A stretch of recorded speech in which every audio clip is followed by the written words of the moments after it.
Good morning, everyone. Let me begin today by asking you a question. What is the meaning of intelligence? Yes, Kairat? It's our ability to learn or understand. It's also something we are born with. And it can be measured by tests.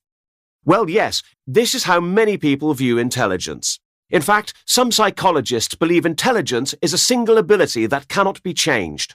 However, psychologist Dr. Howard Gardner challenges these traditional views with his multiple intelligences theory. Has anyone heard of it? Yes, I have, Professor. According to this theory, there are 8 types of intelligences, some of which cannot be tested or measured with standard tests.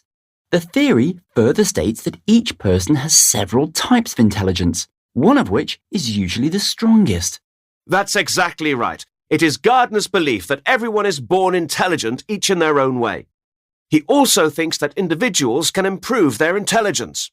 Professor, what exactly are these intelligences? Let me tell you about them briefly. Verbal linguistic intelligence refers to the ability to use words.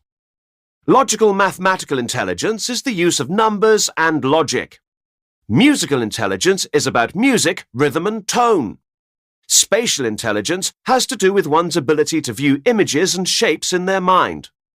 Bodily kinesthetic intelligence is how one uses their body to do things. Naturalist intelligence is an ability to understand the natural world. Then there are the emotional intelligences. Interpersonal, an ability to understand others, and intrapersonal, knowing yourself. So, why is it important for future teachers like ourselves to learn about this theory? Excellent question. One of the main points of the theory is that every mind works differently and processes information in various ways. This means that a one-size-fits-all approach to your lessons in the future may not work. Instead, to help all your students learn and develop according to their strengths and needs, you may need to include a wide variety of activities in your lessons. That makes sense, but how can we do this? Well, there are many ways.